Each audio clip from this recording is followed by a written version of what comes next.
اپنے بچوں کو مکاتب میں اور مدارس میں داخل کرو، اس لیے کہ یہ بات بالکل حق ہے کہ امت کے عقائد کو کی حفاظت اور امت کی ذات سے روکنے کے لیے اللہ کی قسم مدارس کا کوئی بدل نہیں ہے۔ یہ مدارس اسلام کے قلعے ہیں۔ مجھے حیرت ہوتی ہے دیکھ کر علاقوں میں کالج ہے، اسکول ہے، مدرسہ نہیں ہے۔ یہ اس بات کی علامت ہے کہ مسلمانوں میں مدارس کے قائم کرنے کا تقاضا اور سب سے اپنی جان مال اپنی صلاحیت کو اس پر لگانے کا سب سے پہلے تقاضا ہونا چاہیے۔ وہ تقاضا مسلمانوں میں بھی نہیں ہے، کیونکہ جہل غالب ہے، اس لیے اسکول کا ہونا اور کالج کا ہونا ضروری ہے۔ اگر آخرت کا فکر ہوتا تو آپ یہ کہتے کہ نہیں، اگر 10 اسکول ایک علاقے میں ہیں تو کم سے کم میں کہتا ہوں کہ 10 مدارس ہونے چاہیے، تاکہ یہ ساری پبلک، یہ عوام جن کا سمندر بہ رہا ہے جہالت کی طرف اور اجتہاد کی طرف، یہ ان مدارس سے علم حاصل کرتے۔ اور پھر بھی عرض کرتا ہوں، اگر کہیں کسی ملک میں کسی علاقے میں وہاں قال اللہ قال رسول کا یا اللہ کا کوئی نام لینے والا ہے، تو میں آپ سے یقین سے کہتا ہوں کہ صرف ان مدارس کی برکت ہے کہ لوگ اللہ کو یاد کرتے ہیں اور یاد رکھتے ہیں، یہ ان مدارس کی برکت ہے۔ اگر یہ مدارس نہیں تو پھر آپ کی مسجدوں میں ائمہ کہاں سے آئیں گے؟ آپ کی مسجدوں میں خطبہ کہاں سے آئیں گے؟ آپ کی مسجدوں میں واعظ کہاں سے آئیں گے؟ آپ کی مسجدوں میں مسائل بتانے والے علماء کہاں سے آئیں گے؟ آپ کو حکم دینے والے مفتیان کرام کہاں سے آئیں گے؟ یہ تو سارے شعبوں کی حیاتی مدارس پر موقوف ہے۔ ان شعبوں کی حیات مدارس پر موقوف ہے۔ اگر خدا نہ کرے مسلمان نے اپنے علاقوں میں مدارس کے قیام کا اہتمام نہیں کیا تو میں کہتا ہوں کہ پھر مسلمان کو اسلام میں جھونک دینا ہے اور مسلمان کو جہالت کے حوالے کر دینا ہے۔ میں آپ سے سب سے عرض کر رہا ہوں، مسلمان کے مال اور اس کی استعداد و صلاحیت کا سب سے پہلا مصرف وہ علم ہے اور مدارس کا قائم کرنا ہے۔ ہمارے علماء حق اللہ تعالیٰ ان کو جزائے خیر عطا فرمائے۔ ہمارا ارشد مدنی امیر ہند مدد العالی جب بھی میں ملاقات کے لیے گیا یہی فکر کہ امت میں جہل بہت ہے، اور وہی ان کی ایک فکر یہی ہے بنیادی کہ کوئی علاقہ مدارس سے خالی نہ رہے۔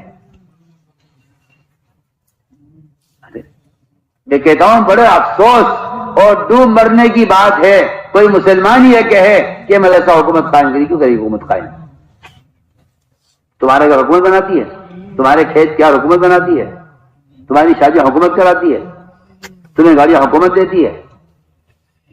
میں یہ حیران ہوں کہ مسلمان اپنی خواہشات تو خود پوری کرتا ہے، اور اگر مدرسے کا تقاضا آ جائے تو کہتے ہیں کہ اوقاف دیکھے گا، حکومت دیکھے گی۔ کیوں؟ کتنے ڈوب مرنے کی غیرت کی بات ہے۔ محمد صلی اللہ علیہ وسلم کی لائی ہوئی اس امانت کو اگر مسلمان نہیں سنبھالے گا تو کیا یہود و نصارہ کو فرض سنبھالیں گے؟ مدارس وہ قائم کریں گے؟ اگر مسلمان کو مساجد سے مدارس سے ان کو قائم کرنے سے واقعی لگاؤ ہوتا تو میں صاف کہتا ہوں کہ آج اوقاف خطرے میں نہ جاتے۔ وہ تو صاف بات ہے کہ جس گھر کو اس کا گھر والا خالی چھوڑ دے گا اس گھر میں کوئی نہ کوئی قبضہ ضرور کرے گا۔ سیدھی بات ہے، میں آپ سے مجھے تو کوئی کہنے میں کوئی حجاب نہیں ہوتا۔ اوقاف کا خطرے میں آنا اس بات کی اللہ کی قسم علامت ہے کہ مسلمان کو مدارس سے اور مساجد سے وہ لگاؤ نہیں ہے۔ اگر آپ کی دکان پہ کوئی دعویٰ بول دے، حکومت ہو یا عوام، جھوٹا دعویٰ کر دے دکان پر آپ کی، آپ سیدھے پہنچیں گے عدالت میں۔ آپ سیدھے جائیں گے عدالت میں، میری دکان ₹1,00,000 کی دکان ہے، اس کے لیے ₹5,00,000 خرچ کر دے گا کہ نہیں میں اپنی دکان چھڑواؤں گا۔ اگر مسلمان کو محبت ہوتی مساجد سے، مکاتب سے اور ان سے متعلق اوقاف سے، کیا مجالے کسی کی؟ وہ تو مسلمان نے پہلے مسجد کو چھوڑا ہے میں تو صاحب سے بحث کرتا ہوں کھل کر آپ سے. بادشاہوں نے مسجدیں بنائی شان و شوکت کے لیے. آج دیکھ لیجیے آثار پنجمہ کی مسجدیں سب بند پڑی ہوئی. پوری دنیا میں آپ دیکھ لیجیے گھوم کر, اکا دکا شاید کوئی مسجد آپ کو کھلی مل جائے. جو مسجدیں نماز کے لیے اور اعمال کے لیے قائم کی جاتی ہیں, آج آپ دیکھ لیجیے جو جماعتیں مسجدیں بناتی ہیں ماشاءاللہ قائم کرتی ہیں, 2 3 منزلیں بناتی چلی جاتی ہے. یہ مسجد کافی نہیں ہو رہی ہے, مسجد تنگ ہو رہی ہے, مسجد تنگ ہو رہی ہے. 4 6 جگہ جمعہ ہو رہا ہے ایک علاقے میں کہ جی مسجدیں تنگ ہو رہی ہیں, کیا کریں ہم, ماشاءاللہ نمازی بہت ہیں. دیکھ لیجیے آپ, میں تو آپ سے کھل کر کہتا ہوں. آج بھی ابھی آپ نے حدیث سنی ہوگی کہ اگر کوئی شخص مسجد بناتا ہے قیامت کا قرب ہوگا کہ مسجدیں بنائی جائیں گی صرف سیاحت کے لیے, اور مسجد بنائی جائیں گی تفاخر کے لیے, عبادت کے لیے بنائی جائیں گی. حدیث موجود ہے اور دیکھ لیجیے آپ جا کر. آپ کو ممالک میں ایسی مسجدیں ملیں گی جنہیں بہت پیسہ لگا کر بنایا گیا ہے, وہاں نماز آپ نہیں پڑھ سکتے, وہ گھومنے پھرنے دیکھنے کے لیے بنی ہے. بتائیے آپ یہ بادشاہ نے کیا نہ نماز خود پڑھتے تھے نہ ان کی رعایا پڑھتی تھی, وہ اسلام کی شان و شوکت کے لیے مسجدیں بناتے تھے. دیکھ لیجیے وہ ساری مسجدیں جو شان و شوکت کے لیے بنی ہے وہ مسجدیں آج بند ہیں, اس لیے کہ جب مسلمان کو نماز ہی نہیں پڑھنی ہے تو مسجدیں ویران کر کے یہ مسجدیں کیسے باقی رہیں گی. یہی میں آپ سے عرض کرتا ہوں. اس لیے میری آپ سے سب سے یہ درخواست ہے, سب سے میں سب سے عرض کر رہا ہوں, اللہ جزائے خیر جمعیت علماء ہند وہ قیام مدارس کے لیے, قیام مکاتب کے لیے ایک کوشش فکر کر رہی ہے. میری آپ سب سے درخواست ہے, سب سے پورے ملک سے کہتا ہوں کہ آپ جو بھی تعاون کر سکتے ہیں کریں. یہ ہمارا کام نہیں ہے, ان کا کام ہے, ہمارا کام نہیں ان کا کام ہے. یہ دین کے کاموں کو تقسیم کر کے انکار کر دینا خود دین کو نقصان پہنچانا ہے, اس کی کوئی گنجائش ہمارے یہاں نہیں. دعوت کا کام خیر کے تمام تعاون کے لیے ہے, خیر کے تمام کاموں میں تعاون کے لیے. آپ جس تحریک سے وابستہ ہیں ہوا کریں, لیکن یہ آپ کی ذمہ داری ہے کہ جب تو جماعت کے آدمی ہے, جماعت کے آدمی کیا ہوتا ہے, تعاون تقویٰ سارے ایمان والوں کے لیے حکم ہے, یہ کوئی تنظیمی کام نہیں ہے. آپ اس کے لیے جو بھی تعاون کر سکتے ہیں جان سے, وقت سے, مال سے, زمین سے دیجیے مکاتب قائم کرنے. اگر آج یہ کہتے ہیں کہ نہیں جی اس کو حکومت دیکھے گی تو میں آپ سے کھل کر آپ سب سے کہتا ہوں کہ جو کام مسلمان کے کرنے کا ہے اپنے فرائض کی حفاظت کے لیے, کیا اس کام کو کافر کرے گا آپ کی اسلام کی حفاظت کے لیے؟ سوچ تو صحیح آپ کی الٹی سوچ اور آپ کا غلط خیال کہاں تک پہنچ گیا ہے. آپ کا کوئی تقاضا اپنا آ جائے شادی کا, مکان کا, کسی ضرورت کا, تو آپ اس کے لیے ساری کوششیں کر ڈالتے ہیں, اپنی ساری صلاحیت لگا دیتے ہیں, اس کے لیے آپ کمانے کی کوشش کرتے ہیں. وہ جب مسئلہ آتا ہے تعلیم کا تو آپ کہتے ہیں کہ اسے کوئی اور کر لے. نہیں میرے دوستوں, میری آپ سے پورا مجمع اس کا عزم کرے کہ انشاءاللہ ہم سے جو ہو سکے گا اپنی جان سے, مال سے, وقت سے, زمین سے, جائیداد سے, جو کچھ ہمارے پاس ہے ہم اس کو مدارس اور مکاتب کے قیام پر صرف کریں گے. میں آپ سے 100 بار قسم کھا کے کہتا ہوں اللہ تعالیٰ کی کہ مومن کے مال کا تعلیم سے بڑھ کر اس سے بڑا کوئی مصرف نہیں ہے. اس لیے کہ امت کی ارتداد کا اور امت کی بے دینی کا جو بنیادی سبب وہ جہل اور دین سے ناواقفیت. یا تو آپ مسلمان کو دین سکھلائیں ورنہ کافر مسلمان کو کفر سکھلائے گا. میں تو آپ سے کھل کر کہہ رہا ہوں.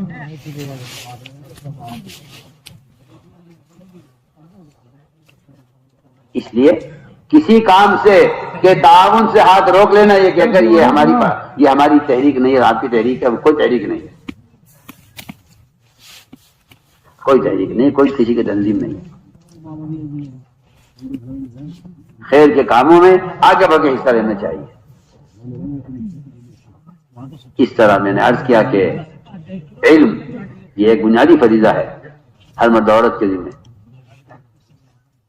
اسی کے ساتھ ساتھ میرے دوستوں عزیزو، علم اور ذکر کا خلاصہ ہے اللہ کی اطاعت اس کے دھیان کے ساتھ ہو جائے، یہ علم اور ذکر کا خلاصہ ہے۔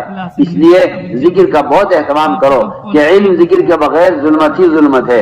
ایک آدمی گھر کا جغرافیہ جانتا ہے لیکن گھر میں اندھیرا ہو جائے، اسے معلوم نہیں دروازہ کدھر ہے اور کھڑکی کدھر ہے اور کمرے کا اور گھر کا دروازہ کدھر ہے اور دیوار کدھر ہے، وہ اگر چلے گا تو ٹکرا جائے گا اپنے گھر کے اندر بھی، کیونکہ اندھیرا آ گیا ہے، ایک دم کھڑا رہ جاتا ہے آدمی اپنی جگہ پر، پتہ نہیں کہاں ٹکرا جائے گا۔ حالانکہ اسے گھر کا جغرافیہ معلوم ہے۔ میں کہتا ہوں کہ ذکر کے بغیر دینی معلومات کا حاصل کرنے والا اسی طرح اندھا ہو جاتا ہے کہ اسے پتہ نہیں کہ راستہ کیا ہے، کیونکہ روشنی جو ملے گی ذکر سے ملے گی۔ اس لیے ہمیں چاہیے کہ ذکر کے ساتھ، علم کے ساتھ ذکر کا اہتمام خوب کیا جائے۔ صبح شام کی تسبیحات، ایک تسبیح تیسرے کلمے کی، سبحان اللہ، الحمدللہ، لا الہ الا اللہ، اللہ اکبر، ولا حول ولا قوت الا باللہ العلی العظیم، ایک بھی استغفار کی، تین تسبیح صبح شام یہ لگا کر اللہ کی طرف توجہ ہو کر پڑھنے کا اہتمام فرمائیں۔ افضل ذکر قرآن کی تلاوت ہے، اس سے بہتر کوئی ذکر نہیں ہے۔ یہ اللہ کی ذات سے نکلا ہوا کلام ہے، اسے سارے کلاموں پر فوقیت ہے۔ اس طرح اللہ کی ذات کو ساری مخلوق کے کلام پر فوقیت ہے، ساری مخلوق پر فوقیت ہے۔ قرآن کی تلاوت کا اہتمام کریں، اور یہ میں آپ سے بہت جو ہے قوت کے ساتھ اور آپ سے بنیادی طور پر بہت اہمیت کے ساتھ عرض کرنا چاہتا ہوں کہ اللہ کے واسطے موبائل میں قرآن ہرگز نہ پڑھا جائے۔ میں آپ سے سب سے عرض کرتا ہوں، ہرگز نہیں، اس کی کوئی گنجائش نہیں ہے۔ یہ قرآن کی توہین کا فتنہ ہے اس زمانے کا، یہ قرآن کی عظمت کو نکالنے کا ایک فتنہ ہے۔ میں آپ سے کھل کر عرض کر رہا ہوں، کوئی گنجائش نہیں ہے موبائل میں قرآن کے رکھنے پڑھنے کی، کوئی گنجائش نہیں، اس لیے کہ بے ادبی کا جو فتنہ ہے وہ جواز کے نام سے آتا ہے۔ میں آپ سے سب سے کہہ رہا ہوں، جواز کہ جائز ہے، جائز ہی بے ادبی کا ایک ذریعہ ہے، اور جائز طریقے ہی سنت کے مٹانے کے لیے جاری کیے جاتے ہیں۔ اسی کو گنجائش نہیں ہے، قطعاً کو گنجائش نہیں ہے۔ میری سب سے اپیل درخواست ہے کہ خدا کے لیے اس سے باز آ جاؤ۔ میں آپ سے پوچھتا ہوں، آپ نے باپ کی تصویر قرآن میں رکھ سکتے ہیں؟ ماں کی تصویر لگا لیں قرآن میں، ایک پیج باپ کی، ایک ماں کی تصویر لگا کے دیکھیے، آپ اس کو گناہ سمجھیں گے، برا سمجھیں گے۔ ہر مسلمان کہے گا یہ غلط ہے کہ باپ کی تصویر آپ نے قرآن کے اندر رکھی ہوئی ہے۔ پھر آپ سوچئے کہ ان ننگی گندی تصویروں میں جس نے سارے دنیا کا فوج بھرا ہوا ہے، اس میں آپ قرآن رکھ کے سوچیے۔ آپ تعویذیں کریں، یہ وہ نہیں ہے، یہ وہ نہیں ہے، یہ ہٹ جاتا ہے، وہ آ جاتا ہے، سب بکواس ہے، سب بکواس ہے۔ آپ پیشاب کے برتن میں پانی پی کے دکھائیے، آپ کو کیسا لگتا ہے؟ آپ کہیں گے یہ برتن پانی کا ہے، یہ برتن پیشاب کا ہے۔ ہم آپ سے سب سے کہہ رہے ہیں اس کی کوئی گنجائش نہیں ہے۔ آپ بیٹھے موبائل میں قرآن پڑھ رہے ہیں، برابر والا کو نہیں معلوم آپ کیا کر رہے ہیں موبائل کے اندر۔ اگر وہ بھی موبائل نکال لے تو آپ اس کو مسجد میں ایک گناہ پورا کرنے کا ذریعہ بنے ہیں، کیونکہ وہ اگر موبائل نکال کر مسجد میں بیٹھ کر کوئی گناہ کی چیز دیکھ رہا ہے تو ذریعہ آپ بنے۔ فرمایا تہمت کی جگہ سے بچو۔ آپ شراب کی بوتل میں پانی پی رہے ہیں، لوگ سمجھتے، لوگوں کو سمجھتے ہو تو کیا بات ہے، میں تو پانی پی رہا ہوں شراب کی بوتل میں، لوگ آپ کو شرابی کہیں گے، آپ کی بوتل دیکھیں گے، پانی نہیں دیکھیں گے لوگ۔ میں بہت کام کی بات آپ سے کہہ رہا ہوں، تہمت کی جگہ سے بچنا چاہیے۔ آپ تہمت کی چیز پر کیوں قرآن پڑھ رہے؟ کیوں؟ کیا ضرورت ہے آپ کو اس کی؟ میری آپ سب سے درخواست ہے، آپ ٹرین میں ہو، آپ گاڑی میں ہو، آپ بس میں ہو، آپ سفر میں ہو، آپ قرآن ساتھ رکھیے۔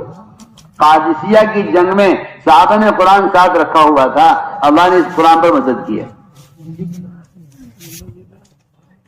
ایک بہت آسان بات ہے، آپ تعویلیں کریں، جواز کی کوششیں کریں، اس کی ضرورت ہی نہیں ہے۔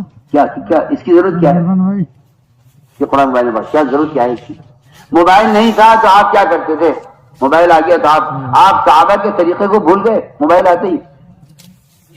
عجیب حماقت ہے، عجیب بیوقوفی کا مشورہ ہے۔